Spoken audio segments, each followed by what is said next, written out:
Good morning. It's 10:15, well, 10:16. I'm calling this meeting of the Committee on Taxes to order for Tuesday, April 7th, 2026. The first item on our agenda is approval of the minutes from March 26th, 2026. Representative Johnson? Oh, no, you're busy. Representative Roach? Will you move the minutes from March 26th, please? I have not looked at them, but Okay, I can have somebody else do it if you don't want to. Representative Whitty? Representative Davids, will you move the minutes, please? Somebody help me out here. Chair, I have not read the minutes, but I'm sure they're right, and I moved them. I approve. All right, an orderly beginning to Tax Committee. Chair Davids has moved approval of the minutes for March 26, 2026. If there are any problems with it, we're blaming him only. All those in favor of the motion, please say aye. Aye. Opposed, no. Motion carries. The minutes for March 26, 2026 are adopted. All right, so we have, I think, 4 bills today. First up on the agenda is House File 4621, Representative Rehm. Welcome back to the committee. I'm going to move that House File 4621 be laid over for possible inclusion in the 2026 tax bill. Representative Rehm, to your bill. Thank you, Chair Gomez, and thank you, members of the committee. I'm happy to introduce House File 4621. It's a bill to expand the per-child amount for the Minnesota Child Credit. House File 4621 increases the per-child amount of the Minnesota Child Credit from $1,800 to $2,000, and the bill is effective for tax year 2026. So just a little background on the bill. The Minnesota Child Tax Credit is a refundable income tax credit based on the number of taxpayers' qualifying children ages 17 and younger. The credit is $1,800 per child in tax year 2026. The child credit is administered jointly with the state's working family credit, which is a credit based on the taxpayer's earned income. The working family credit equals 4% of the first $9,690 of the taxpayer's earned income, for a maximum credit of $388. Taxpayers are also allowed a separate credit for qualifying older children, which is defined as an 18-year-old dependent child or a 19 to 24-year-old dependent who is a student or has a disability. So the combined amount of a taxpayer's child credit and working family credit is phased out beginning at $38,770 of adjusted gross income for married joint filers and $32,680 for other filers. For a taxpayer with 2 children, the credit is fully phased out at $72,000 for married joint taxpayers and $65,910 for unmarried taxpayers. And with that, I do have a couple of people here to testify. I would appreciate any conversation on the bill. Thank you very much, Representative Rehm. There are a couple of testifiers who've signed up. First up is Nan Madden. And on deck, Alexandra Fitzsimmons.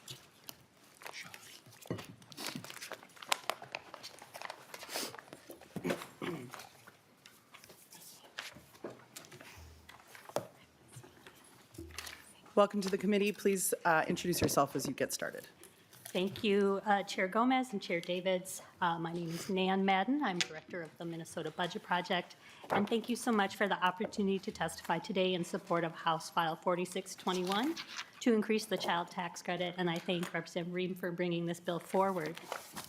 In the 2023 legislative session, Minnesota passed a nation-leading child tax credit after a robust debate in which policymakers from both sides of the aisle introduced bills on the subject. Minnesota's child tax credit built on learning about what had been successful at the federal level and what fell short, and combined that with improvements to include a broad range of Minnesota kids and families. In doing so, Minnesota policymakers took bold action to enact a high-impact policy that moves our state forward, moves our state forward towards becoming a place where every child can thrive and participate in this state's opportunities. Today, 17 states and the District of Columbia have child tax credits. These credits provide qualifying families with more resources to pay for the basic expenses that come with raising children, whether that's diapers, rent, groceries, or expenses for school. It respects parents as decision makers about where those additional dollars are best spent to meet the particular needs and priorities of their family. Overall, the child tax credit seeks to reduce economic hardship for kids and families, to narrow disparities in economic well-being, especially for children living in rural areas and children of color, and improve the lifetime prospects of Minnesota children.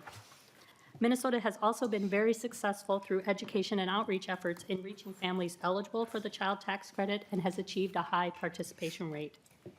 At a time that so many Minnesotans are struggling to afford the basics, I thank the committee for considering what role Minnesota's child tax credit can play in strengthening family economic security in every corner of the state. Given the state's tight fiscal position in the next biennium and the federal funding cuts and threats to affordable health care, food support, and other public services, we encourage you to move this proposal forward as part of an omnibus tax bill that also raises revenues overall to fund and protect the services that Minnesotans count on. Thank you. Thank you, Ms. Madden. Up next, welcome to the committee. Please introduce yourself as you get started. Thank you, Chair Gomez and Chair Davids. My name is Alexandra Fitzsimmons, and I'm the Senior Policy Director with Children's Defense Fund Minnesota. And I'm here to testify in strong support of House File 4621, which increases Minnesota's child tax credit by $200 per child, because this two-generational policy proposal is fundamentally about child well-being. These cute little shoes are baby tennis shoes. Families use the child tax credit for basics like this pair of shoes because children are always growing and changing. Making sure those tiny feet start off in the right direction begins early and continues throughout childhood. Research consistently shows that family income is one of the strongest predictors of child outcomes. Economist Greg Duncan's research finds that increased income in early childhood leads to higher achievement, more years of formal education, and higher earnings in adulthood. And research also shows that stability throughout childhood and adolescence matters too. Support during the school years is linked to better academic performance, and in adolescence to higher graduation rates, improved mental health, and stronger transitions into young adulthood. Together, this tells us that while early childhood is especially important, children benefit from economic stability as they grow, not just at one point in time. Today, many families are facing increasing financial pressure. Changes at the federal level, along with rising costs for everyday essentials, mean that many families need to do more with less. In Minnesota, about 1 in 4 children live in low-income families. Half of Black and American Indian children and 4 in 10 Latino children are growing up in low-income households, compared to 1 in 5 white children. These gaps begin early, and they shape opportunities over time. Strengthening the child tax credit helps families afford the basics children need and provides greater stability along the way. Minnesota has already taken an important step by creating a strong, refundable child tax credit, and this bill builds on that success. An additional $200 per child will help families meet basic needs and provide greater stability, particularly for children and families with lower incomes, where the impact is greatest. This is not just tax policy. It is an evidence-based investment in children's health, education, and long-term success. And families use this credit for the basics children need, for things like shoes, other baby necessities, food, and school supplies, costs that come again and again as children grow. Strengthening this credit helps ensure that as children grow, learn, explore, and dream, families can keep up, and those tiny feet can stay on the right path. Thank you for thoughtfully considering Children's Defense Fund Minnesota's support of House File 4621 and placing the well-being of children and families at the center of your decision-making. Thank you for your time and your service.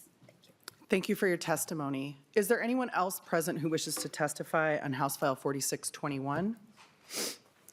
Not seeing any, we'll move to member discussion.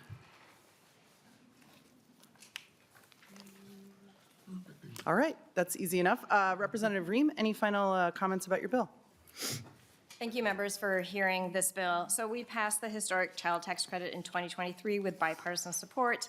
I look forward to building on that success, and I just want to highlight something that Minnesota Legal Aid put out in a letter in your packets. It says, today, even in an alleged strong Minnesota economy and labor market, the rising costs of food, diapers, and fuel are hurting the families we represent at a level unseen in recent memory.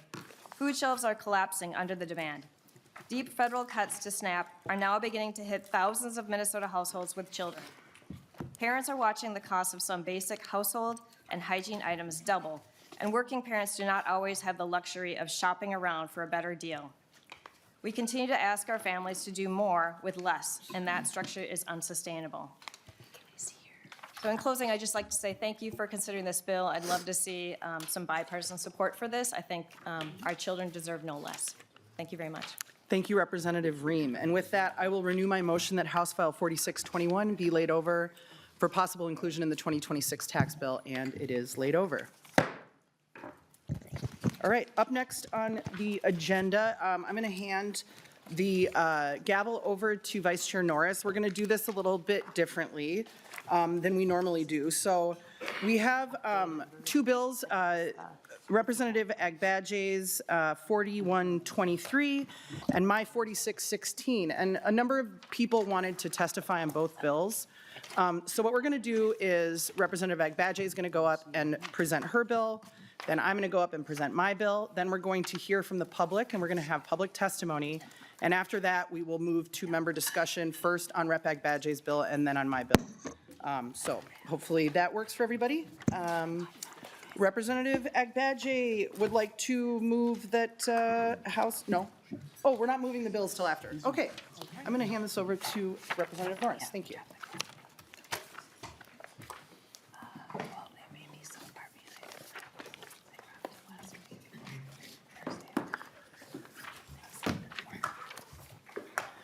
All right, thank you, Representative Agbaje. Please proceed with the introduction of your bill, which is House File 4123.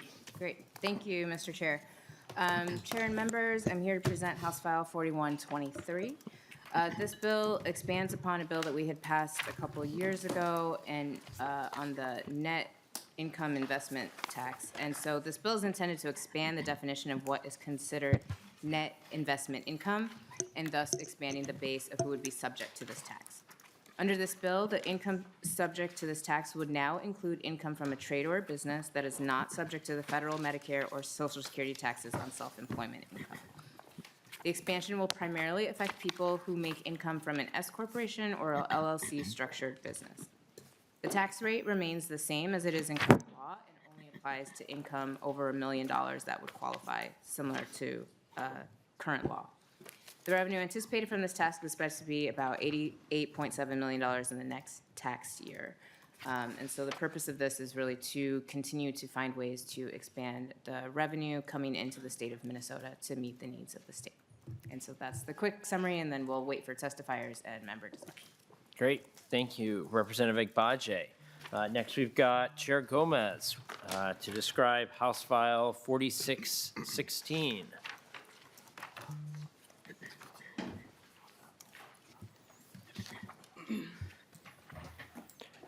Chair Gomez, please proceed with your presentation when you're ready. Thank you, Mr. Chair. So House File 4616 imposes a 1% tax annually on fortunes above $10 million.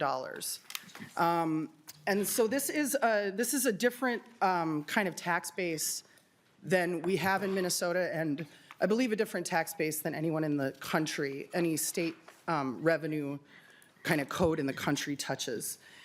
And, you know, this really comes from, for me, I've heard my entire life these statistics about the top 1% and how much wealth they own and how much income they get. And, you know, I'm in my mid-40s. It's just gotten worse and worse and worse. That's my perception, is every time I hear somebody cite that statistic, it's like, it's more shocking and it's worse. As of this year, the top 1% own more than 30% of the wealth in this country. It's $55 trillion. And that's as much wealth as is held by the bottom 90%, by the rest of us. So people have talked about, I mean, I think this is a little bit remote from our experience, but I think, but I want us to think about this for a second. What has happened in our country is that increasingly working class people, middle class people, have a harder and harder time making ends meet. We all live in the world. The cost of housing continues to go up. The cost of healthcare just goes up and up and up. The cost of food and utilities, these are issues that we all hear about from our communities. And so at the same time that regular working people are increasingly burdened by the costs of the basics, we also have a class of people in our country who are just getting richer and richer as the rest of us struggle to get by, as wages fail to keep up with inflation, let alone the increase in the cost of living. We heard a lot about the K-shaped recovery after COVID, that, kind of like rich people really, they did okay. They pulled out of what happened during COVID and really made a lot of money. And that's why we had a giant surplus. Most of that came from capital gains and investment income, taxes on capital gains. And we can really think of our economy now as being K-shaped. I read this article recently. I live right near Lake and Nicollet in Minneapolis, and a few blocks from my house in my neighborhood, there is a CSL plasma donation place, right? And communities like mine have, as long as selling plasma has been a thing, they have situated those businesses in communities like mine. But I read this really interesting article about how now, in the last 5 years, CSL Plasma and other businesses like that are increasingly building their facilities in middle-class neighborhoods. And I read stories about, people who work full-time. Some of them work 2 jobs. And it's like they're just not able to make ends meet. And so selling plasma has become this side gig, increasingly for middle-class people. So that's the world that we're living in. That's the country that we're living in. The richest country that's ever existed on the face of the earth, with the wealthiest people that have ever existed, the most profitable companies that have ever existed. We have people living on our streets. We have kids who don't have a place to lay their head at night.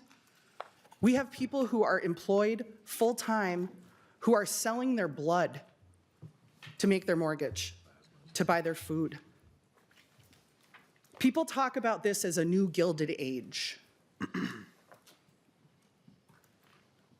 The Gilded Age was a time, I think it was like Mark Twain wrote about it. He talked about a shimmering surface that obscured deep inequality and conflict underneath. And as we look at this issue of wealth and income inequality, and we look at our political system, our democratic institutions, which are increasingly influenced by the money of the incredibly uber wealthy,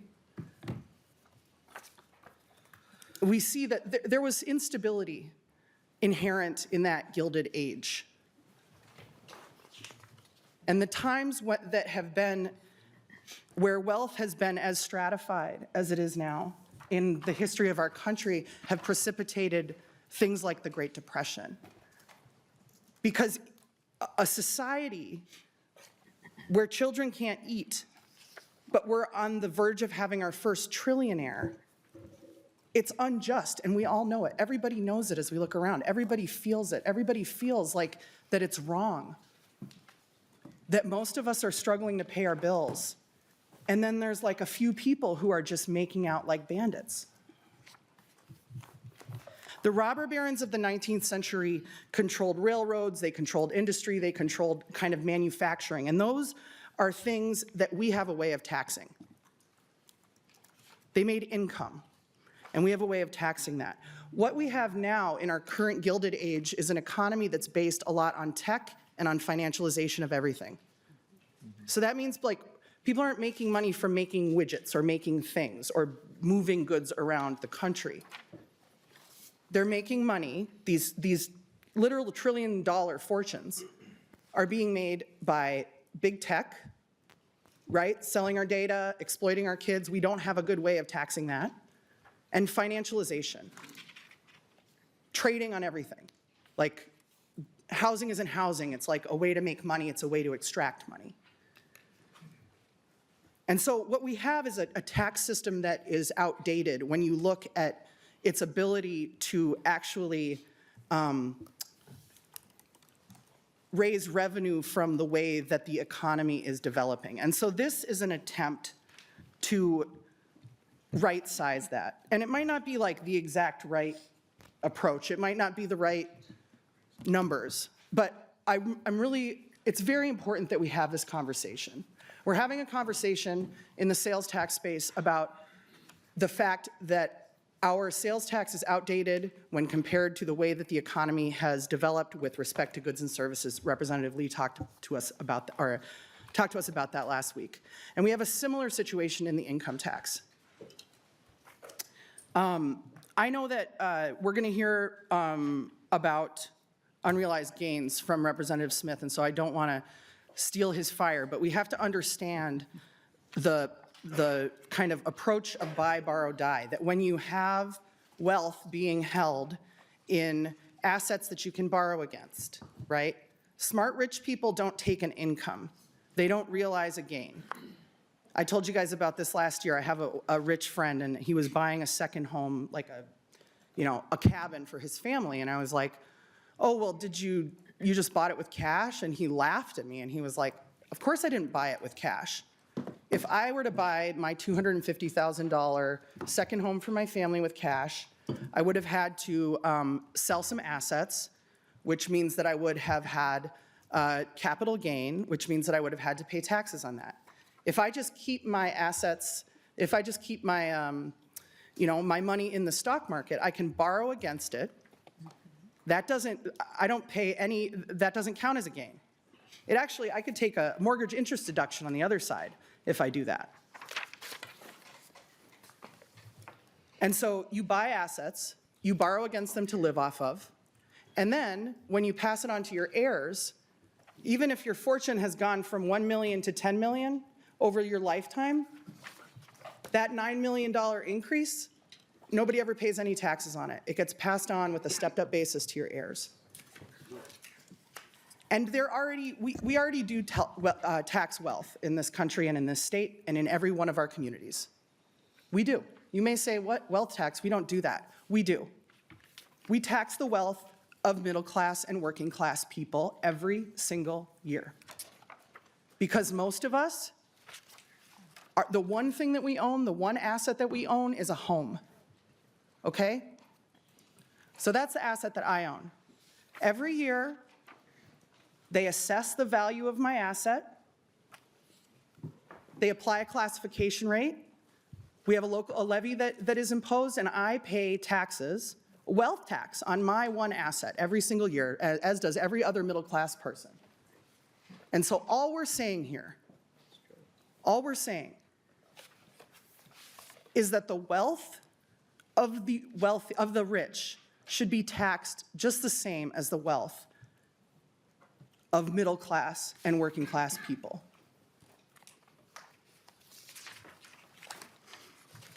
So as I said, I mean, there are questions about this bill. I'm sure we're going to hear from some folks about them. How does the state assess the value of, somebody's wealth? It would be a new thing.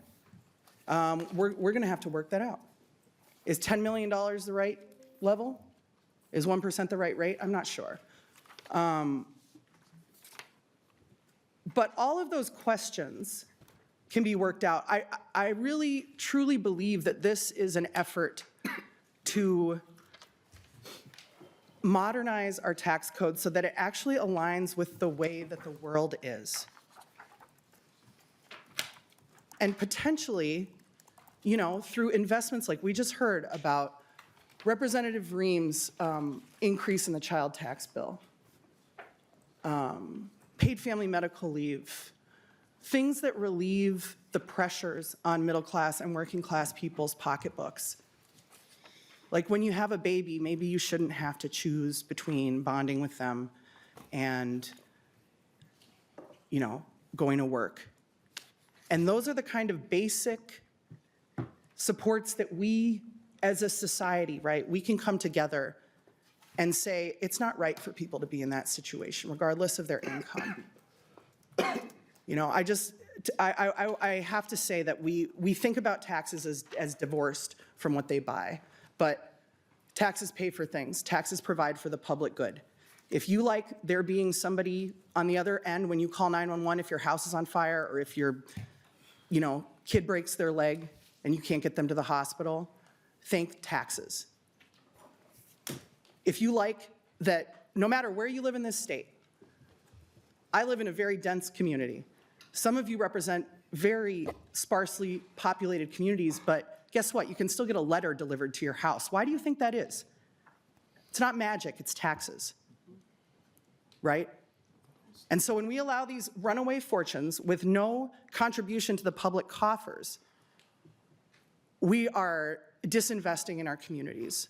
And so I look forward to the conversation about this, and I thank you for the time, Mr. Chair and committee members.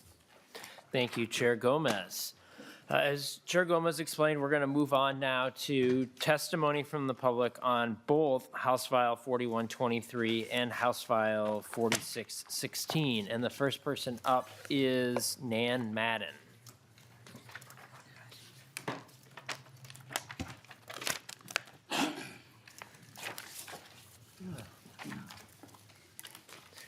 Welcome to the committee. Please introduce yourself for the record and proceed with your testimony. Thank you, Mr. Chair and members of the committee. For the record, my name is Nan Madden. I'm Director of the Minnesota Budget Project, and I appreciate the opportunity to speak to some of the important context for this tax debate that is happening here in Minnesota and in states across the country. As you've heard, it's a time of increasing concentration of wealth and wide income inequality. And while we don't have a position on the specific details of these bills, we thank the committee for considering what role Minnesota tax policy can play in pushing back against income inequality, wealth inequality, and addressing disparities in tax policy. For example, Minnesota's net investment income tax and the concept of a wealth tax really shines a spotlight on the types of income that are largely concentrated among higher income households and that benefit from preferential tax treatment at the federal level. Minnesota's net investment income tax, as it currently stands, assesses an additional tax on the proceeds generated by owning wealth. It builds on a federal net investment income tax, which was created in 2013, in part in response to ways that the federal tax system preferences income from wealth over income from work. You've heard how the wealthiest 1% of American households own nearly 32% of all U.S. wealth, and we think this massive concentration of wealth violates our nation's value of being a place with opportunity for all. Another key part of the context for this debate is the significant federal tax cuts that high-income households received in the federal budget reconciliation bill called H.R. 1. Analysis by the Institute on Taxation and Economic Policy finds that in 2026, the richest 1% of Minnesota households will get average federal tax cuts of more than $52,000. At the same time, H.R. 1 makes drastic funding and program cuts to Medicaid and SNAP and permanently shifts more responsibility to fund and deliver those services to our state and counties. More revenues are needed to address these challenges, and it makes sense to look to those with the greatest resources to contribute more to support public services that benefit us all. We appreciate this committee exploring a number of ways to do so. Thank you. Thank you. Next up is Brian Cook, and on deck is Erica Mumm. Welcome to the committee. Please introduce yourself and proceed with your testimony. Great. Thanks, Vice Chair Norris, members of the House Taxes Committee. My name is Brian Cook. I'm the Director of Tax, Fiscal Policy, and Elections for the Minnesota Chamber of Commerce. Chamber represents more than 6,300 businesses of all sizes in all corners of the state with more than 500,000 employees. I want to note 75% of our members are small or medium-sized businesses with fewer than 100 employees. Appreciate the opportunity to share our concerns with Representative Agbaje's House File 4123, which would expand the state's net investment income tax, or NIIT, to business income, and Chair Gomez's House File 4616, which would create an annual wealth tax in the state of Minnesota. So starting with House File 4123. In 2024, Minnesota started applying the NIIT tax of 1% on individual income taxpayers with over $1 million of certain types of income, including capital gains, interest, dividends, largely mirroring the federal NIIT. This bill would expand the NIIT in Minnesota to include business income that is paid through the individual income tax system, in essence creating a new fifth-tier income tax for many small and medium-sized businesses. Minnesota already has the 6th highest personal income tax in the nation. Businesses paying this proposed higher NIIT would be paying 10.85% on this income, the 4th highest in the nation, moving past Oregon and New Jersey and only being behind New York, Hawaii, and California. Regionally, comparable businesses would pay 3.2% more in Minnesota than in Wisconsin, 7.05% more than in Iowa, 8.35% more than in North Dakota, and of course, South Dakota does not impose a personal income tax. Many of the businesses who would be impacted by this expansion of the NIIT are also impacted by the expiration of the state's pass-through entity tax and will be paying higher federal tax bills a week from tomorrow, absent quick action from this committee.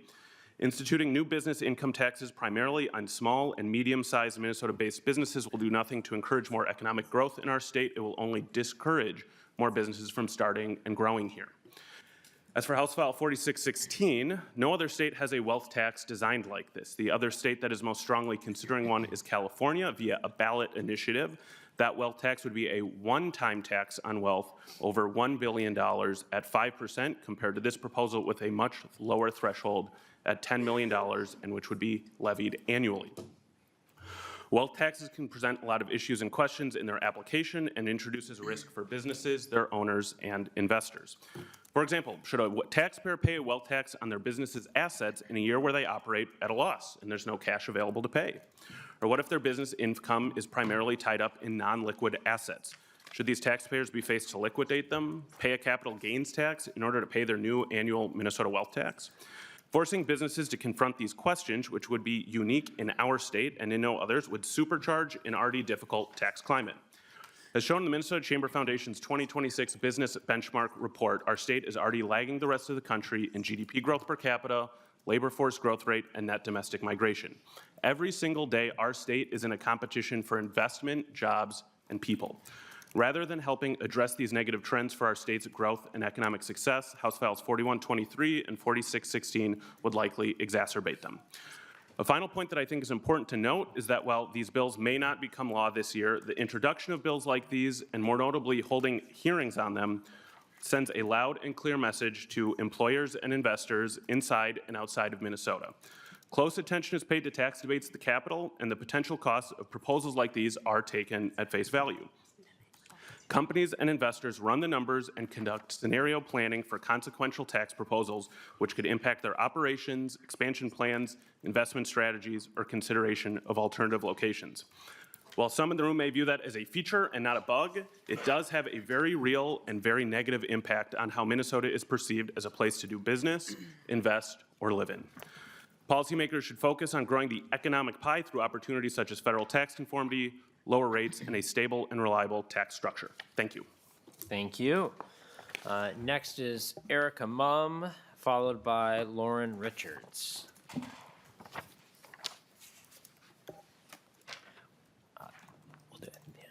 Welcome to the committee. Please introduce yourself and proceed with your testimony. Thank you. Good morning, co-chairs Gomez, Norris, Davids, and members of the committee. My name is Erica Mumm. I am an epidemiologist for the Minnesota Department of Health, but today I'm testifying in my capacity as a member of the Minnesota Association of Professional Employees, my labor union, which represents over 18,000 workers from all state agencies, boards, and commissions. Thank you for allowing me to voice my support for House File 4123 and 4616. House File 4123 and 4616 are a step forward in generating meaningful revenue needed to support state agencies and programs that Minnesotans depend on. Expanding the net investment income tax to include business income and instating a 1% tax on property in the state above 10 million is a logical approach to ensuring that we continue to take care of our neighbors by focusing new revenue on those with the highest levels of wealth to support essential services and long-term stability. Over the past year, we have had unprecedented uncertainty in funding our state's public health infrastructure. The federal government has prematurely ended funding from multiple grants that have resulted in layoffs and the termination of many contract employees. Although our agency has worked hard to tighten its budget and not backfill many positions, this has undeniably caused strains on our normal workload and job uncertainty for our current workforce. Our infectious disease division is currently 90% federally funded. We investigate foodborne and sexually transmitted disease outbreaks, assess animal bites for rabies risk, coordinate vaccine distribution, and support healthcare workers in preventing the transmission of healthcare-associated infections. These roles are critical to the health of Minnesotans, and we are at risk of losing them because we do not control the funding source. I work as a respiratory disease epidemiologist conducting surveillance for hospitalized cases of RSV. This data is so important to protect vulnerable populations that are most at risk for severe disease, such as infants and the elderly. This year, we were able to identify that RSV is continuing to circulate in Minnesota and recommend the extension of the use of seasonal immunizations to eligible infants and young children past the typical end date.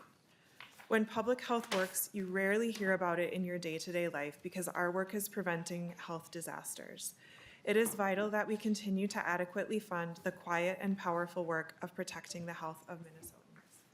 We ask that you not only pass these bills, but that you strongly consider identifying additional sources of revenue to begin backfilling the current and anticipated cuts to our public health and safety net programs, as this is likely only the beginning. Again, thank you for the opportunity to testify today. Thank you. Next is Lauren Richards, followed by Dalton Danielson. Welcome to the committee. Please introduce yourself for the record and proceed with your testimony. Chair and members, my name is Lauren Richards, and I'm one of the owners of Tropes and Trifles, an independent bookstore in Minneapolis. I support HF 4616 and HF 4123 because I believe taxes provide the resources for us collectively to take care of each other. Wealthy individuals and corporations should pay their fair share of taxes just like small businesses do. In fact, adopting wealth taxes is pro-small business. I filed my taxes yesterday. My business is an S-Corp, so we file as individuals, and my household paid 20% in federal and state income taxes last year. Amazon, in contrast, paid a 1.4% effective tax rate, hardly its fair share. Amazon sells the same books I carry in my store at a loss because they want to put me out of business, and yet I pay a greater percentage of my income to maintain the roads they use to deliver packages in my neighborhood. The low tax rate they pay is just one of the ways many government policies benefit large corporations over small businesses. As a small business owner, I invest in my community. That money comes back to us as a business, and I'm happy to contribute because I love living and working in Minnesota. I want my small business to stay small so I can keep doing my favorite part of my job, which is helping people find books that show them the possibility of a better world. Adopting these wealth taxes would help my small business by taking a step towards leveling the playing field, and the additional tax revenue could be used to create a better and more fair Minnesota for everyone. That is how to truly support small businesses. Thank you for your time. Please vote in favor of both these bills. Thank you. Next, we have Dalton Danielson, followed by Kristen Sinicariello.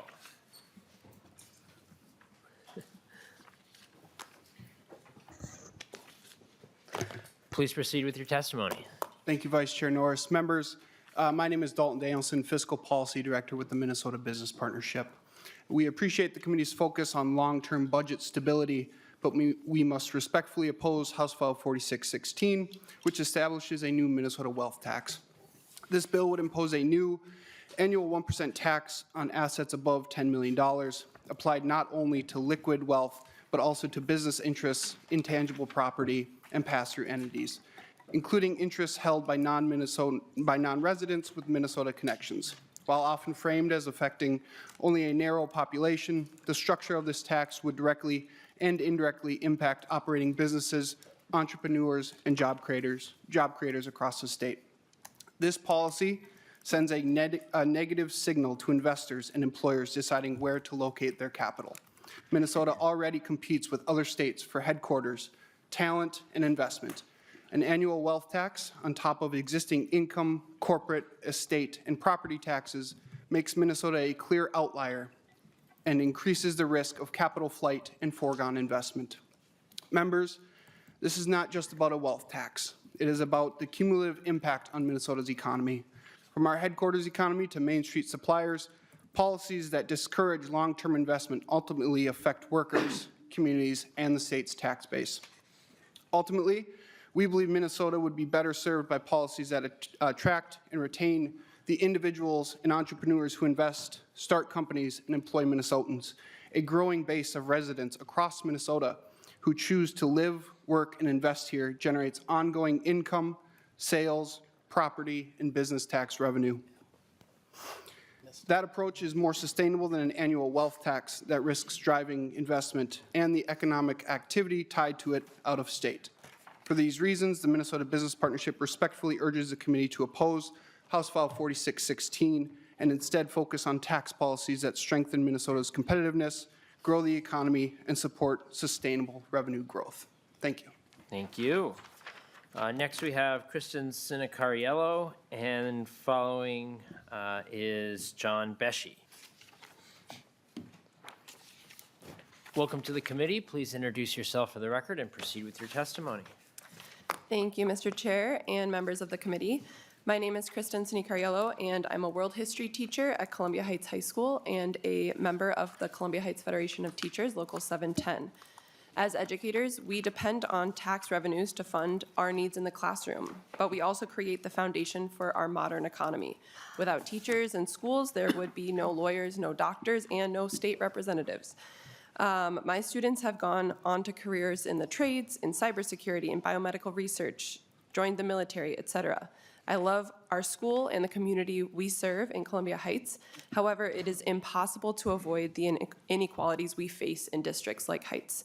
For this reason, we enthusiastically support bills like House File 4123 and 4616, which raise taxes on those who have profited the most from our productive economy, so we can use the money to continually sustain the teachers and classrooms that enabled that wealth in the first place. Unfortunately, our schools today reflect the inequities of our modern economy. Low-income areas have fewer resources and higher needs, which contribute to uneven outcomes and structural inequality.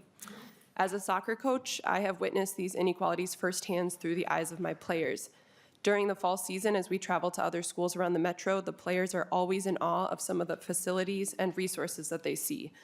I watch as our soccer players press their faces against the windows of the bus and say, wow, this is a rich school.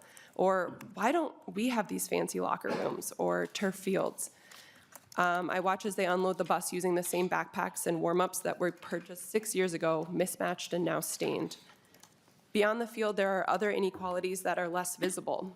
For example, we don't have any academic counselors in Columbia Heights middle or high schools. Deans and behavior supports have been cut from the elementary schools. We no longer have media specialists in our school libraries.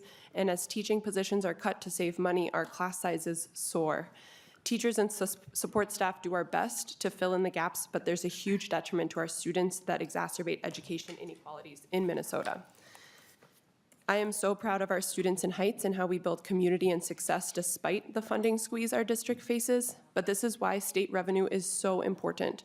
Through state general ed funding and universal high-quality education, we equalize educational opportunities and grant students a chance to achieve their full potential.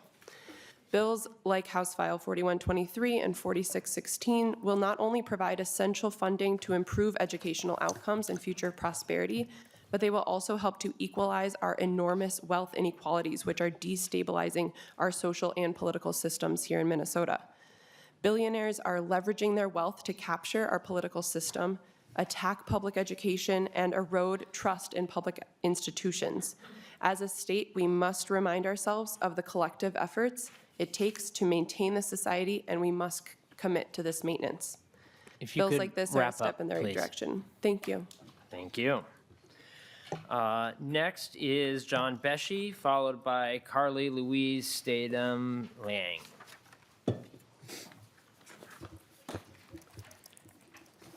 Welcome to the committee and proceed with your testimony. Thank you. Good morning, Chair Gomez, Chair Davids, and members of the committee. My name is John Beshe, and I am the State Director for the National Federation of Independent Business in Minnesota. Thank you for the opportunity to provide comment today. NFIB represents about 10,000 small and independently owned businesses across the state, and our members span every industry and serve local communities throughout Minnesota. NFIB opposes House File 4616, which would impose a new annual tax on wealth, which is broadly defined to include the value of all of the taxpayer's property, real or personal, tangible or intangible. In other words, this is a tax on total asset value, not income. Our members frequently cite tax burdens as one of the biggest problems that are facing their businesses, with top marginal individual income tax rate of 9.85%, growing property tax liabilities, and increased payroll taxes due to new mandates. Minnesota small businesses are already grappling with some of the highest tax burdens in the country. We are concerned about the impact that this new tax would have on small business owners, particularly those who structure their business as a pass-through entity. Main Street businesses across Minnesota hold a mix of property types that would be subject to this new tax, including land, buildings, machinery, tools, equipment, and more. Depending on how the business is structured, a small business owner could be subject to the increased tax liability based on their personal ownership of property used in the business or their individual ownership stake in the business. In other words, if the value of the business or business assets pushes them over the threshold, these folks would be subject to this new tax, even if the assets are tied up in the business and not liquid. We are also concerned with the broader economic impact that this new tax will have on Minnesota's competitiveness and entrepreneurial environment. According to the Tax Foundation's 2026 State Tax Competitiveness Index, Minnesota currently ranks only 44th in overall state tax competitiveness, which places us in the 10 lowest ranked states. A higher perceived tax risk in Minnesota affects business formation, expansion decisions, and whether owners reinvest profit or move operations. Instead of entertaining new ways to increase taxes on Minnesotans, we believe that the legislature should be exploring policies that improve our state's tax competitiveness and bolster economic growth. Finally, we are concerned with the precedent that this proposed tax would set. Once in place, the threshold of what constitutes wealth could be decreased over time, which would place an even more increased tax burden on additional business owners who are just trying to grow their business. I also want to note we have similar concerns with House File 4123, which would essentially tax active business income, like was previously mentioned, creating a fifth-tier income tax in essence. This is also another additional tax burden that small businesses do not need at this time. Thank you for the opportunity to provide comments. We respectfully ask the committee to oppose these bills. Thank you. Thank you. Next, we have Carly Louise Statham Liang, followed by Mark Haveman.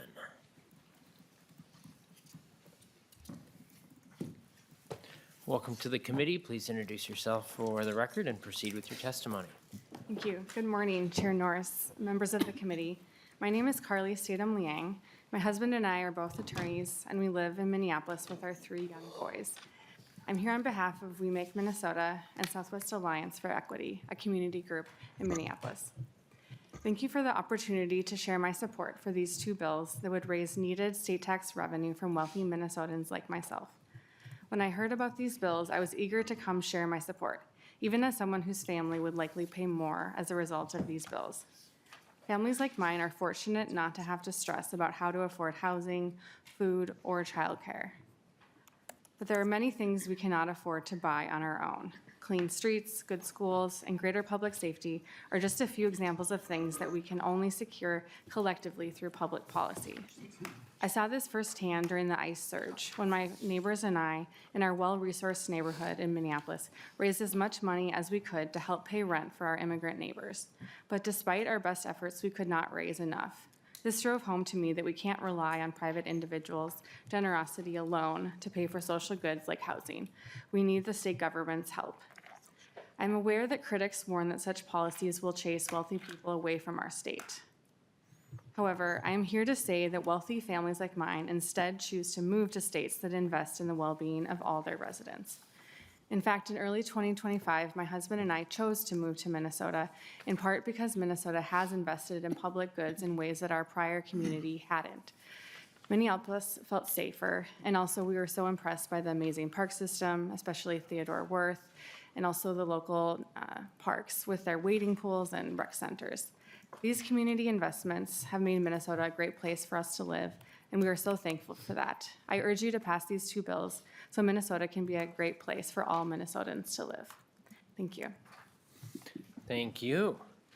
Next, we have Mark Haveman, followed by Jada Scott.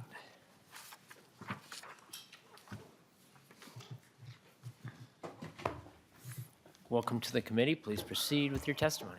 Thank you, Vice Chair Norris. Members, my name is Mark Haveman. I'm the Executive Director of the Minnesota Center for Fiscal Excellence. We are a research and education organization in support of sound tax policy, efficient, effective government, and fiscal responsibility. My comments today will focus exclusively on House File 4616, and I want to focus my comments today on a very practical question this committee should consider about a proposal like this. Is it even possible for a state to administer a tax like this? The bill requires the Department of Revenue to annually value every asset owned by affected taxpayers.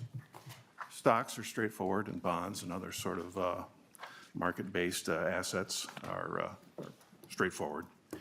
But the wealthy hold a lot of alternative assets, including closely held businesses, private partnerships, real estate, intellectual property, tangible property of all types, art collections, private equity, minority interests, and complex entities, just to name a few.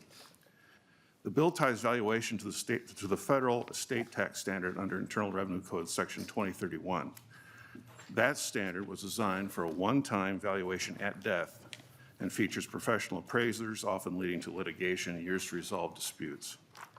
This bill proposes that every single year, for over 5,600 taxpayers, on a filing deadline, the methodological challenges on making mark-to-market adjustments every year are fundamentally different from valuing one time at death.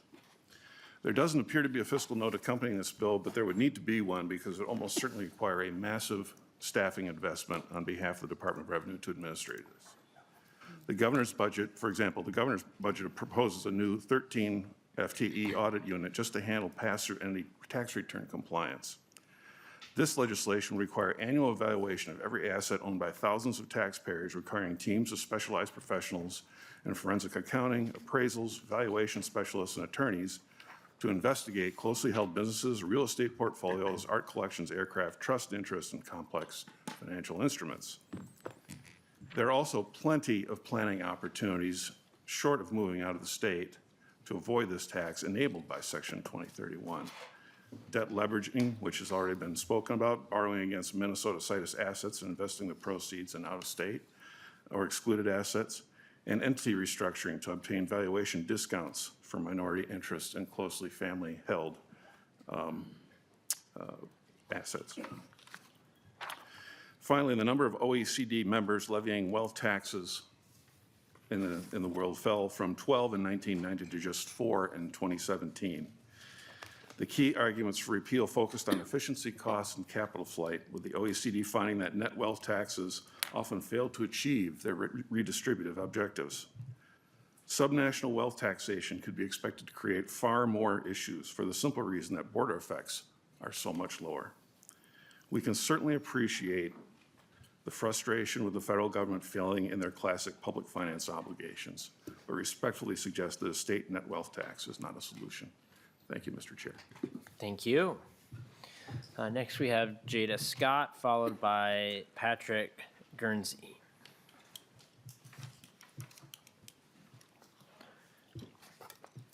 Welcome to the committee. Please introduce yourself for the record and proceed with your testimony. Good morning, Chair and members of committee.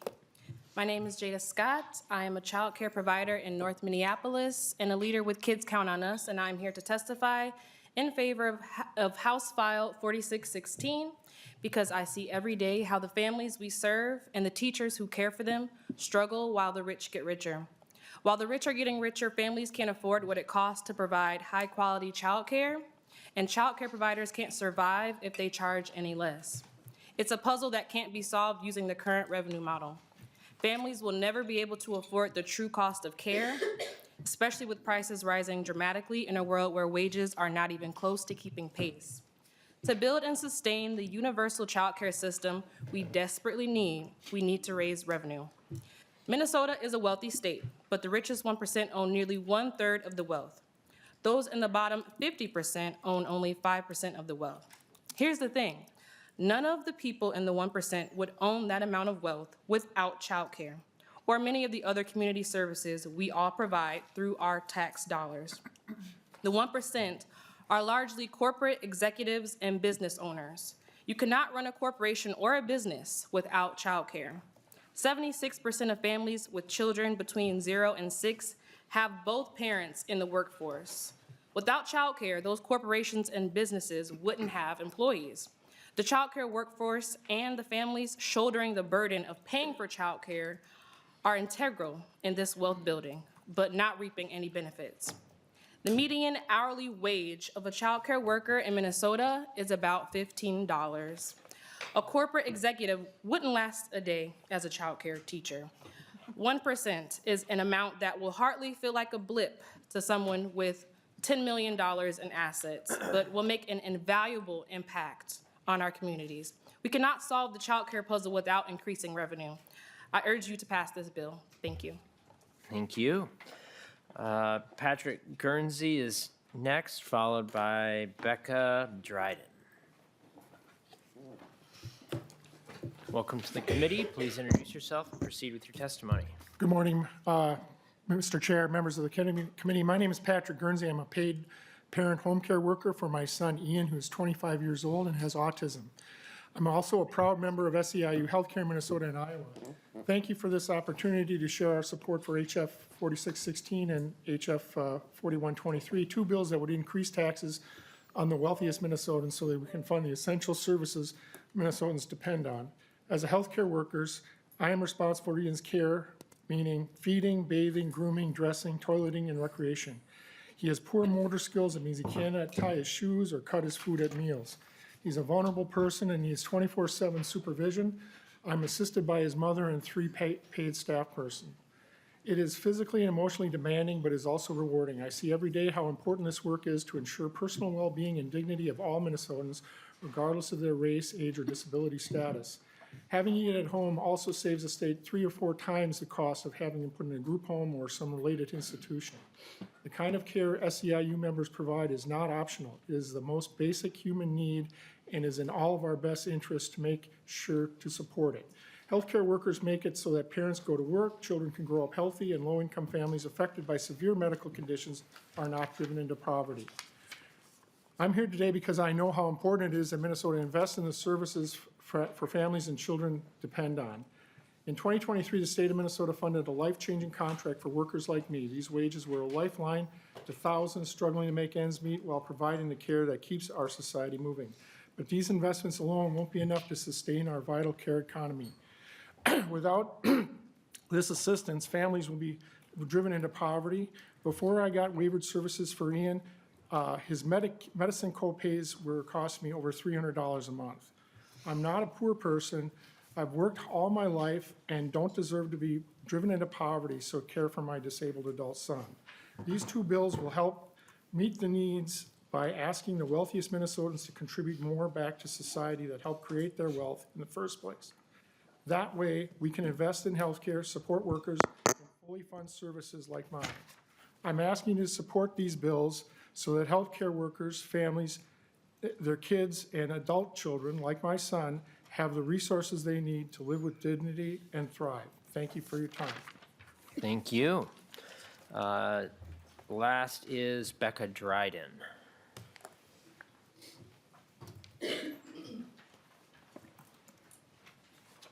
Welcome to the committee. Please introduce yourself for the record and proceed with your testimony. Chair Norris and members of the committee, my name is Becca Dryden, and I'm a member of Minneapolis Families for Public Schools and a South Minneapolis mom of 2. I'm here today to ask you to take a very small step toward the wealthiest Minnesotans paying a little bit closer to their fair share. I'm from Tennessee, and when I moved to Minneapolis, I was shocked to find that my kids were in the largest classrooms they'd ever experienced. Our kids' school's kindergarten classes had nearly 30 students, far more than any educator can be expected to handle, and definitely too many to provide the education that our kids deserve. I was recently invited to attend a high school production of 9 to 5. It was an emotional invitation because this will be the last theater production that these children get to have in MPS because their high school's entire theater program is being cut. Minneapolis schools recently received their budgets for next year, and schools across the district are seeing vital staff being cut in order to have closer to appropriate class sizes, because there is not enough money.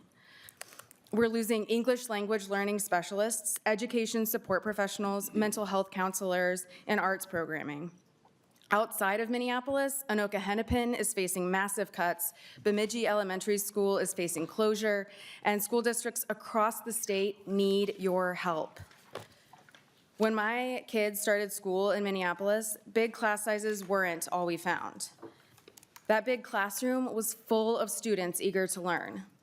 That big classroom had an educator who pours everything they have into our children every single day. And when I got to meet the parents of that big classroom, I met caregivers from all walks of life who, like me, would do anything to ensure that our children could be safe, nurtured, and given the beautiful education they deserve. We have every ingredient we need for the most incredible public education in the world, except the money. And it's infuriating that at the same time, there's a tiny handful of Minnesotans who have more money than they could ever spend in this lifetime. I'm here today to ask you, please, to pass House File 4616 for our children. Thank you. Thank you.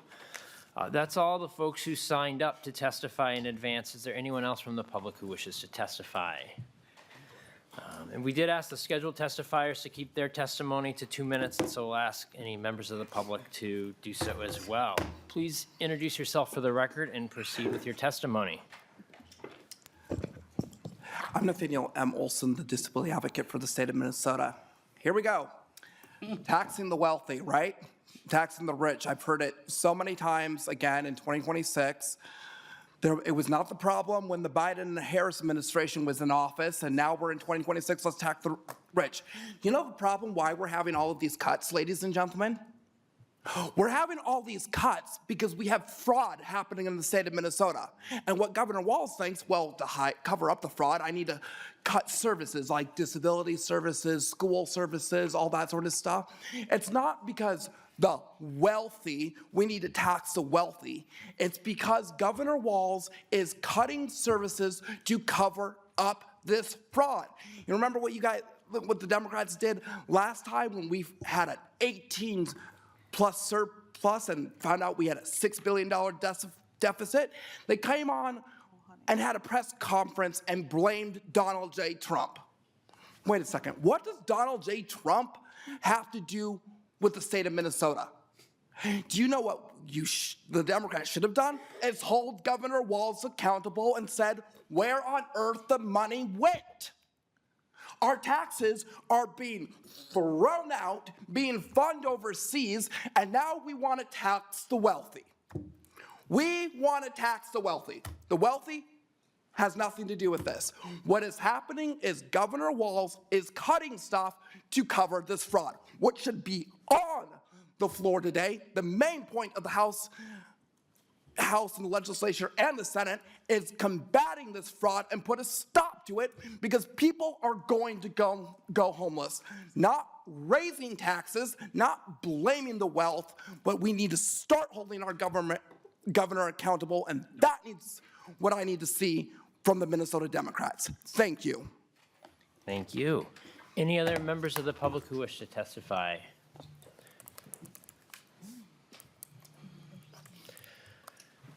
Welcome to the, what's that? Welcome to the committee. Please introduce yourself and proceed with your testimony. Chair Norris, members of the committee. My name is Eric Bernstein. I'm a coalition director of We Make Minnesota. We advocate for a fair tax code and a budget to meet our public investment needs. I didn't sign up officially, but I was just kind of one point as I was sitting and listening, I wanted to kind of drive home. I think it's just to say that some bills are about choosing from our options right now, and some bills are about reshaping the options that we have.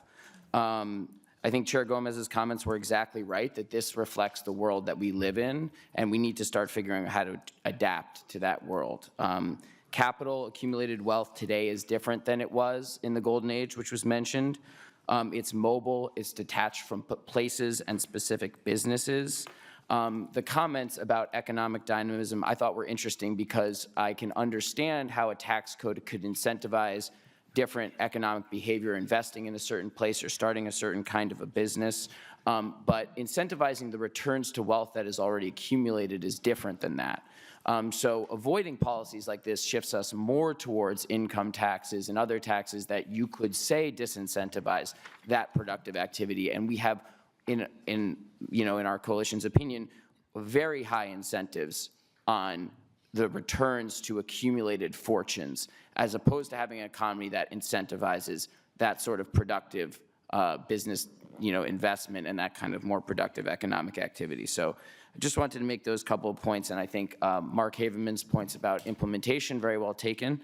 But that's why we need to have these conversations and take them seriously, because it will take time to get to a place where we can pass a policy like this, but it is important. Everybody is concerned about wealth inequality, and this is a great idea to start that conversation. Thanks so much. Thank you. Anyone else from the public? All right, seeing none, we'll go to member testimony. We're going to first bring Representative Agbaje back up, and Representative Agbaje is going to move that House File 4123 be laid over for possible inclusion in the 2026 tax bill. We'll first take member discussion to Representative Agbaje's bill, then we'll move Chair Gomez's bill and discuss that. Representative Whitty, was your question or comment to Representative Agbaje's bill? Second. The second one? All right. Representative Wiener, was your comment or question? Second. Anybody who wishes, Representative Stradzinski? I was just going to, did the department want to make a comment on the bill or against? The department is shaking their head no. All right. Smart. Representative Anderson to Representative Agbaje's bill. No. Oh, No. Second one. All right. Anybody, if you've got anything for Representative Agbaje's bill, please raise your hand. All right. Final words to Representative Agbaje.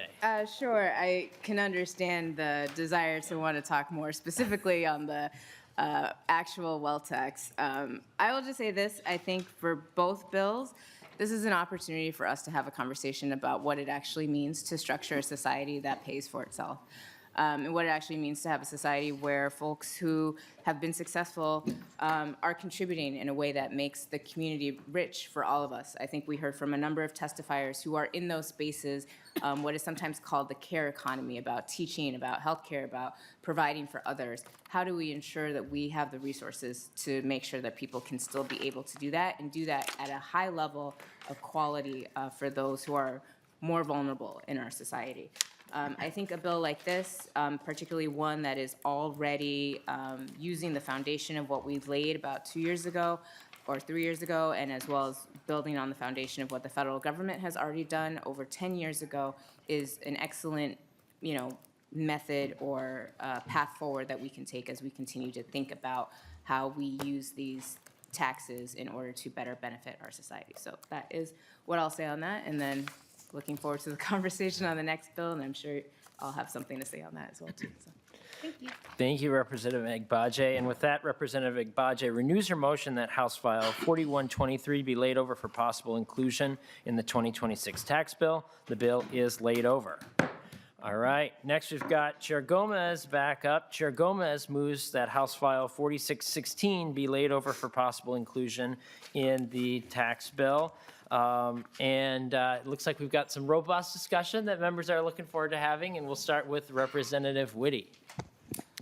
Thank you, Chair Norris, or Vice Chair Norris. Thank you, Chair Gomez. I don't have to, I was going to get on the fraud piece, but I think that was pretty well covered, so thank you.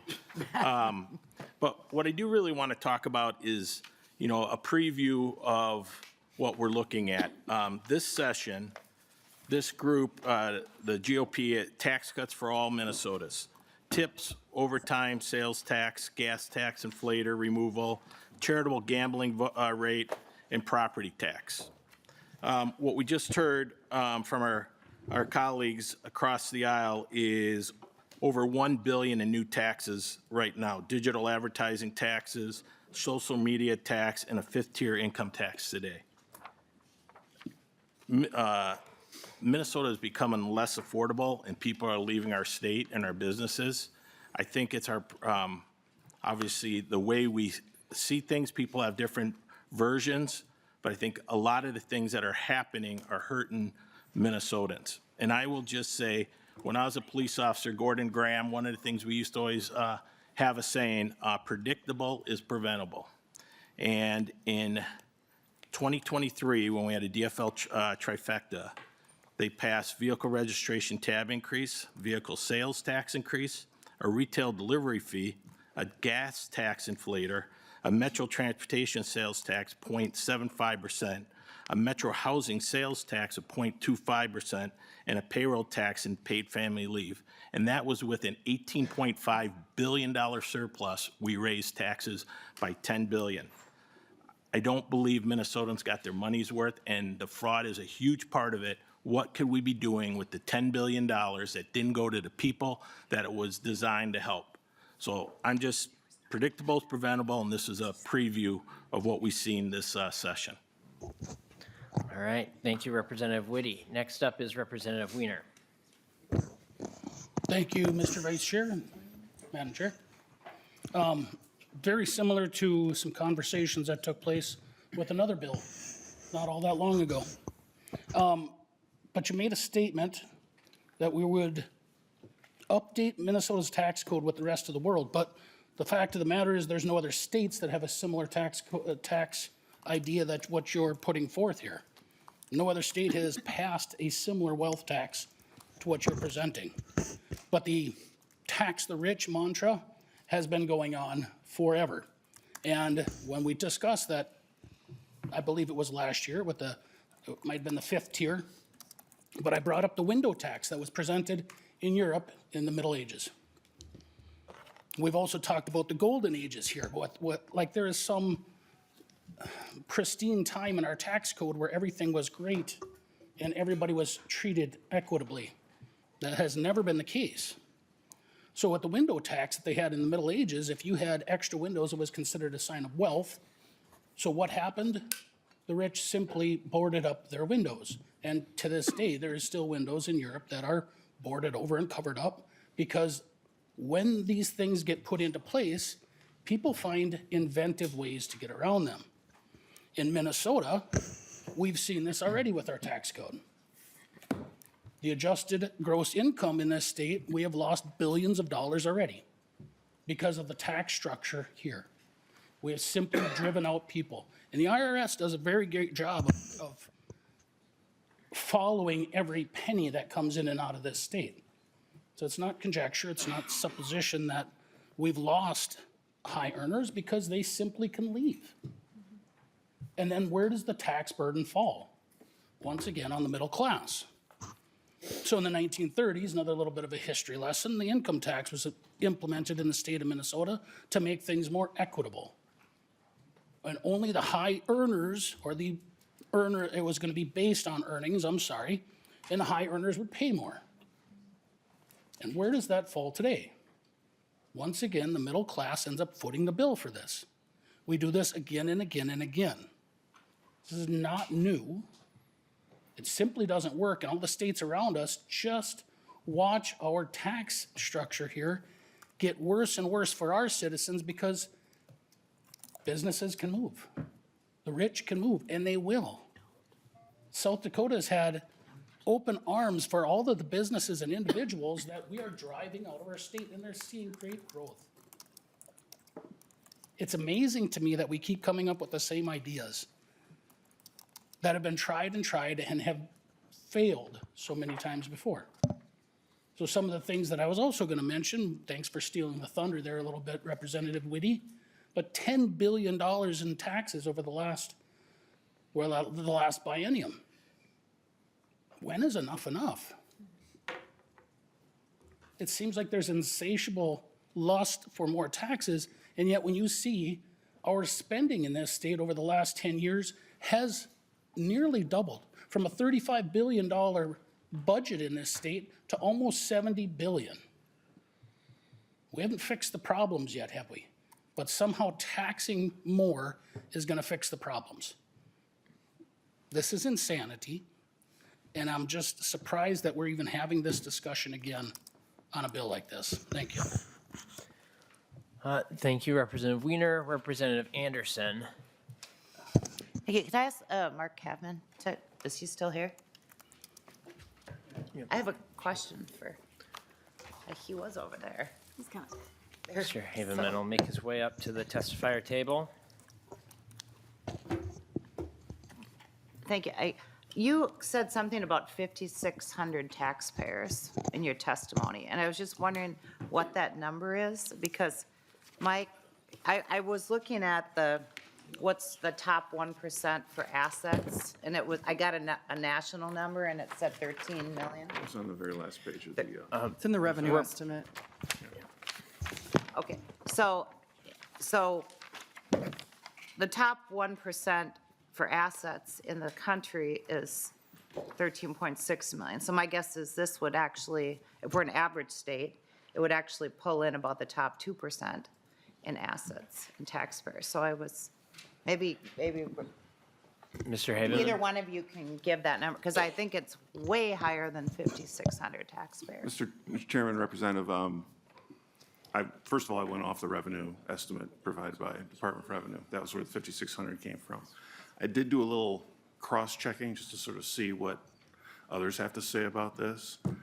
And looking at some Fed data, and I can't remember the other resource off the top of my head, but it seems like 5,000 to 9,000 is probably a pretty decent estimate based on the different sources that I've seen.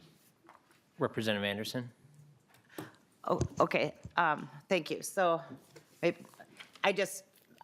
find that number really low, because if it's the top, because we're looking at an asset number, not an income number, you know, overall assets of privately held businesses, of stocks, bonds, retirement accounts, you know, everything. It encompasses everything within this. So I was trying to get maybe a little more accurate number, but thank you. I don't know that it matters, because this isn't going to pass anyway, but I have a couple questions about the volatility of this.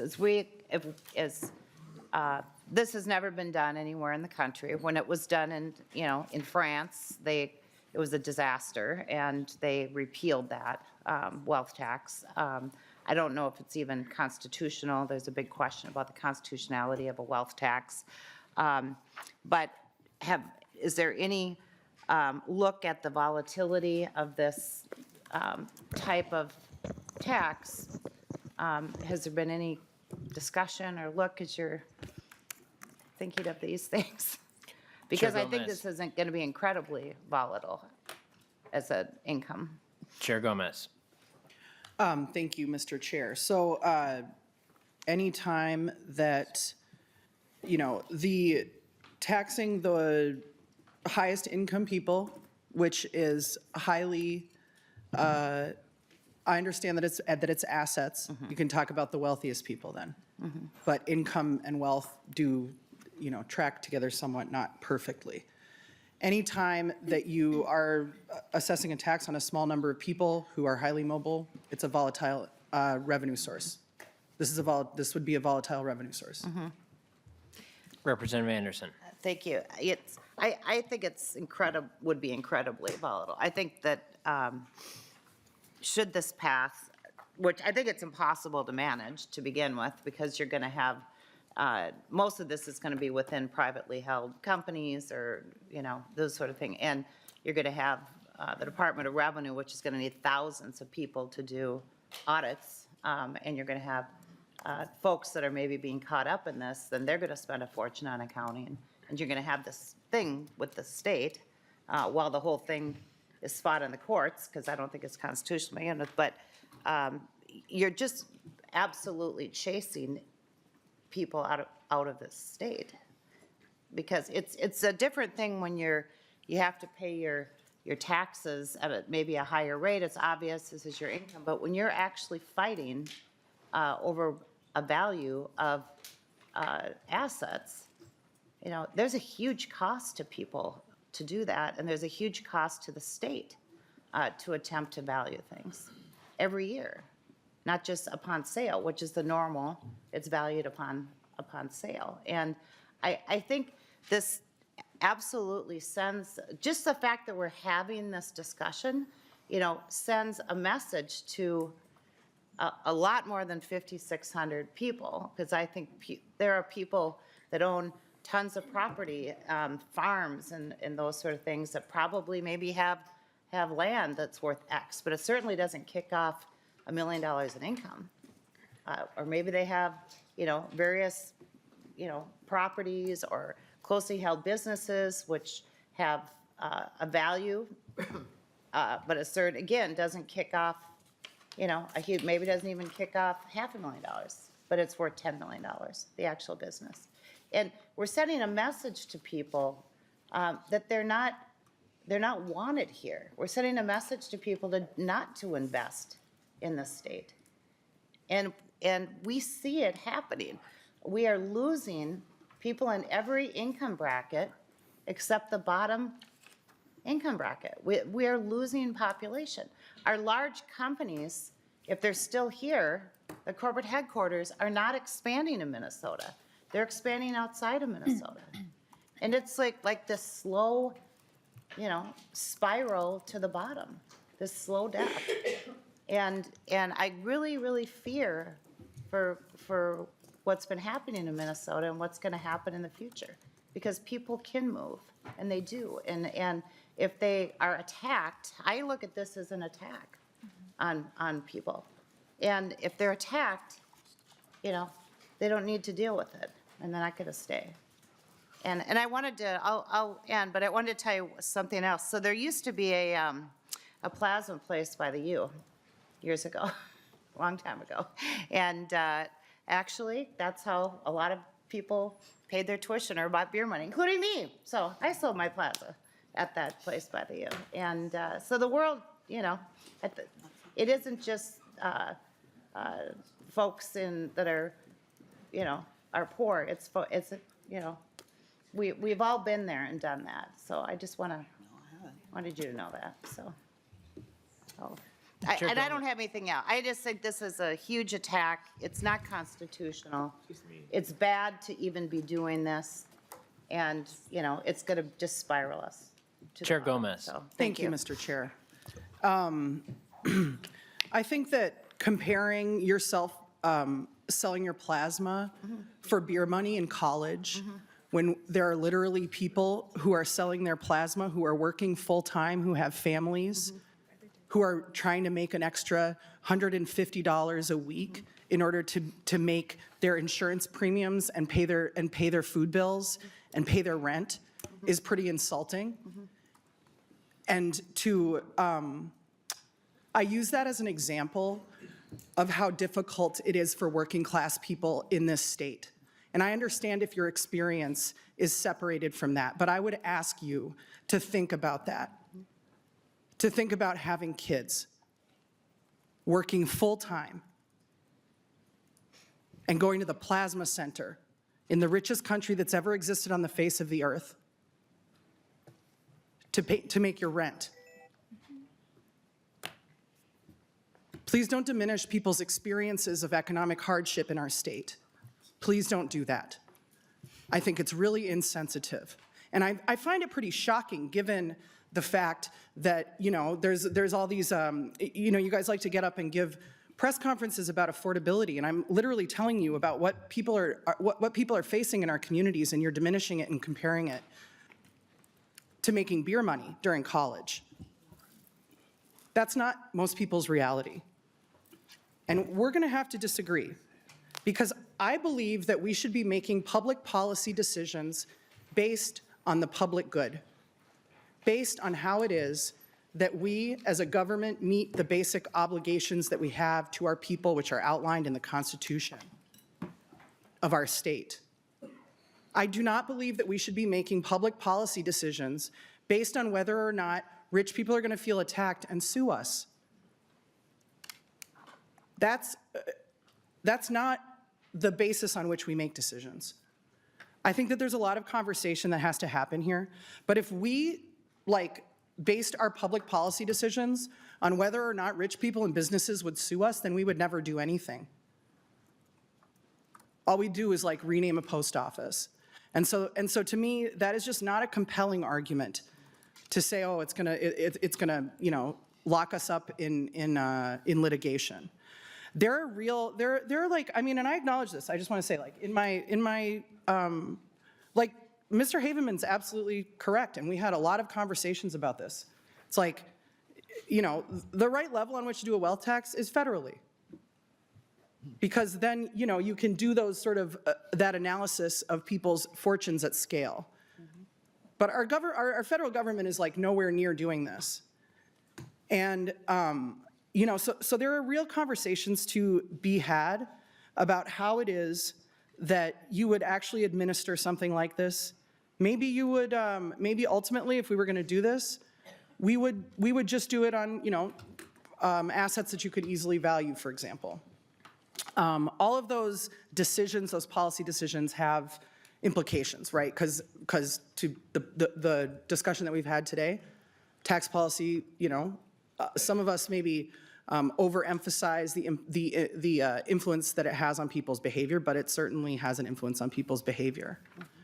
But I do just like, I think that to dismiss this out of hand and to talk about it as an attack on people and to make light of the difficulty that regular people are having meeting their basic needs of them and their children is really insensitive.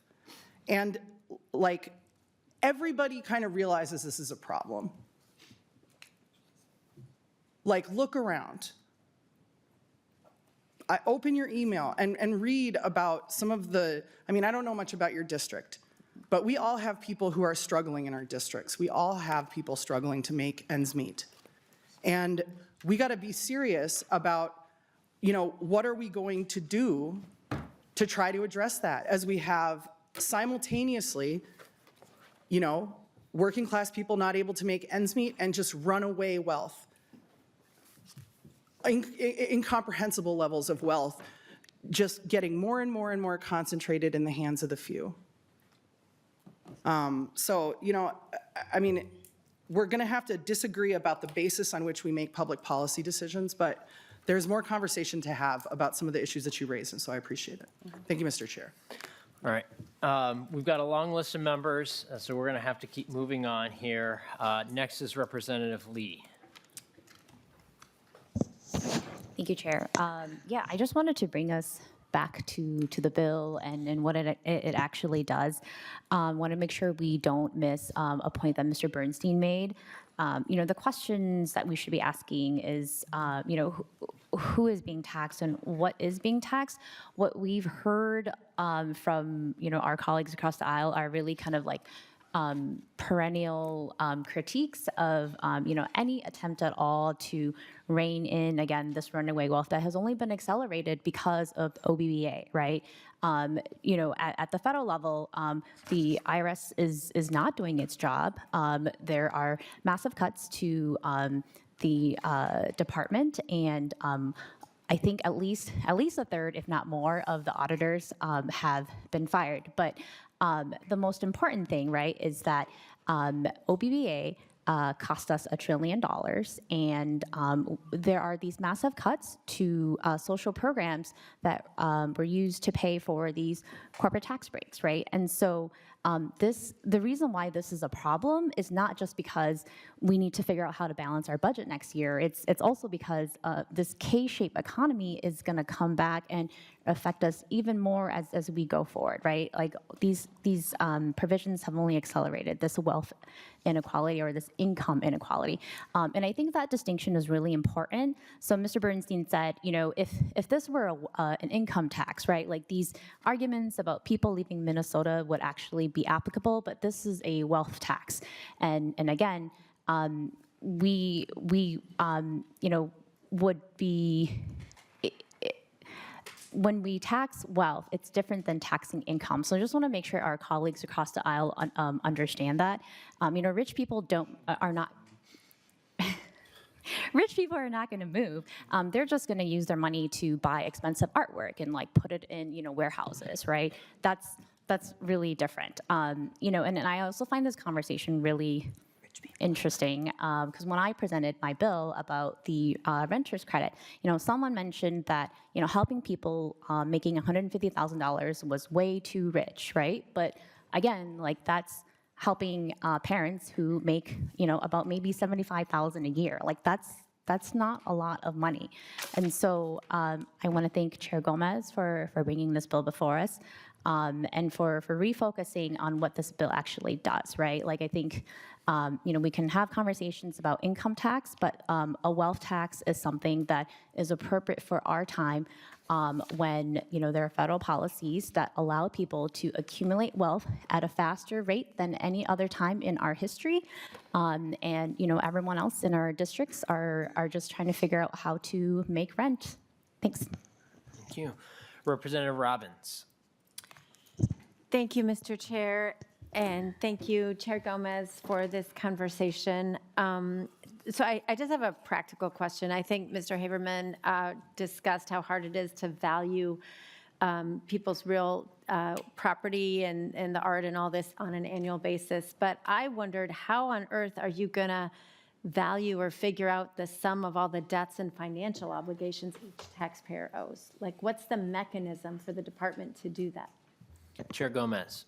Thank you, Mr. Chair. I mean, we would ask the taxpayer, I assume. I don't think they would underreport their debts and obligations that they owe. It would be part of the filing process, would be to report your debts and obligations. Representative Robbins. Can I ask the department, like, what their view of how that would work is, or how they would do that? Would they have to? They've Mr. Chair. already indicated they have no Yeah. position on the bill. Yeah, as I said, there's conversation to be had about the administration of this. Okay. I don't think that, the department's doesn't have a position on this bill. I've not worked with them on the administrative aspects of it, so I don't think that they will have they don't have an answer to your question. Representative Robbins. Thank you. All right, well, certainly that's an important piece of understanding this. And to the larger discussion, I just wanted to comment, I've heard a lot today about the struggles that are real for middle class and low income people to make ends meet. And I think that is absolutely real and something that we need to deal with.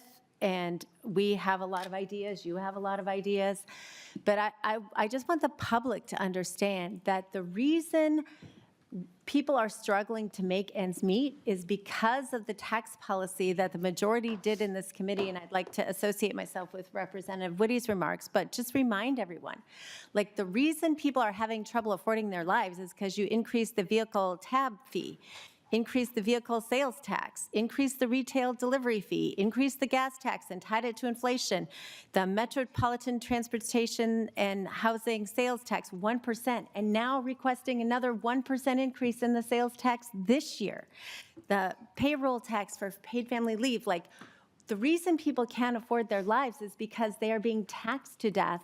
And if we could return more money to taxpayers, let them keep more of what they earned, they would be able to provide for their families and make their rent payments and all of that. Our lowest tax rate in the state of Minnesota, 5.35%, is higher than the highest tax rate in 30 other states. Like, we are so uncompetitive in our tax rates, and that's what's hitting the lowest income and the middle income families. So we need to think about how can we let people keep more of their own money so that they can be successful and not just get by, but invest and create wealth and start businesses so that they can move up. That's what people are asking us for. And I feel like this bill substantially misunderstands what people want and how they want to afford their lives. They don't want more government handouts and to be more dependent. They want to have more of their own money and to be able to create wealth for themselves and their families. Thank you. Chair Gomez. Thank you so much. Just a few things. Classic promotion of trickle-down economics. That's just what we're hearing. Cut tax rates, it'll be great for low-income people. Well, that happened in the 80s. And as I said, in the last 30 years, we have seen just an absolutely unprecedented level of wealth stratification in our country. It's directly related to tax policy decisions and this investment in trickle-down economics, like a completely discredited theory. People want to view wealth stratification. They want to view, you know, wealth inequality, the runaway fortunes of the uber wealthy and the struggles of working class people as separate from one another. Like, I understand why you would want us to separate those things, but they are connected. They are connected. Our labor creates value that gets extracted and gets by those who own capital. That's our system. The struggles of working class people and the greed of the wealthy are connected. I understand why you want us to look at them separately, but they're connected. And finally, I mean, I appreciate all the discussion of the 2023 transportation bill that we have all the time when we talk about 2023 policy, but none of those decisions were made here, so, you know, thanks for turning us into Transportation Committee, but thank you, Mr. Chair. Thank you. We're going to keep moving. We've got floor that we need to get to, members. We have a few more who want to get in here on the conversation, and we're going to go to Representative Smith. Thank you, Chair. Thank you, Chair Gomez. I want to talk about something that we haven't talked about yet based on the testimony on this bill, and it comes up anytime we talk about taxing wealth, and it is using the small business owners of Minnesota as a shield so the ultra-wealthy don't have to invest in the state of Minnesota through their obligation in taxes. Happens every time we talk about taxing wealth is that businesses can't be competitive if we pass something like this. I am a small business owner. I own a small business in Rochester. I know many small business owners of retail shops, plumbers, drivers. They own bakeries and restaurants. All of them would dream of a day that they would have to pay 1% on a $10 million fortune that they own. And the true, honest answer is none of them get into small business because they're expecting to get to a $10 million fortune in Minnesota. It's because they love their communities and they love what they do. And they love the idea of being their own boss, of providing a service or a new restaurant or a new kind of experience where they live, where they work, and they love doing it. And none of them would say, well, I guess maybe some of them. The vast majority would not say that my business or our businesses can only thrive when students suffer with bigger class sizes and losing services, and their teachers have to work weekends driving Uber. Businesses can only thrive when roads and bridges crumble from neglect. Our businesses can only thrive when workers work longer hours for less pay, working multiple jobs, getting less benefits. Businesses can only thrive when families pay more and more for childcare, and then those who are providing the childcare also have to work multiple jobs because they're not getting paid.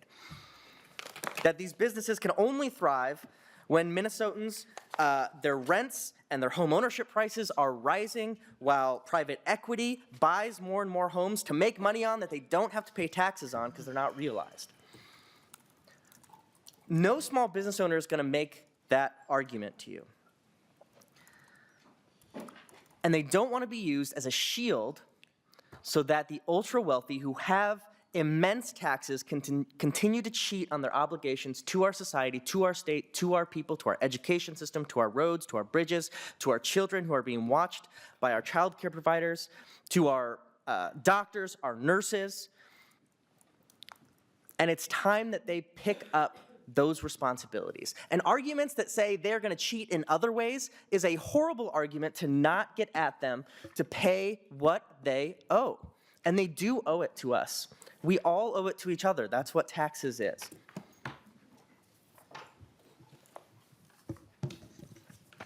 Thank you.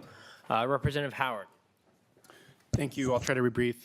The point that I wanted to raise is related to what's been brought up a couple times about what kind of message we're sending with this bill and who is the recipient of that message. And what we've heard from folks on the other side that we're sending a message to the handful of the wealthiest Minnesotans that this is not a good place to do business. What I would submit is the audience for this message are renters who are struggling to afford their rent, that have seen rent outpace their income year over year, to families who have seen childcare costs go up by 15, 20%, far outpacing their wages, to college students who can't fathom the idea of earning enough to own a home, to the millions of working class Minnesotans that just want to work hard and earn enough to make a living without the pressure that they're not going to be able to meet the needs of their families. And so the message we're sending is that we think that wealth inequality is a major problem.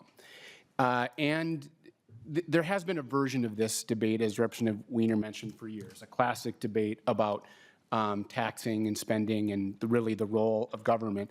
But what I would submit is new in the last few years is an amazingly multiplying wealth gap. You know, between 1989 and 2022, the poorest households in the top 1% gained 987 times more wealth than the richest households in the bottom 20%. And that is all before Trump passed the big bad bill, the largest transfer of wealth from the middle class to the rich in our nation's history. And so if the question is what message are we trying to send, it's that wealth inequality is a stain on our state and our country, and that we're going to do something about it.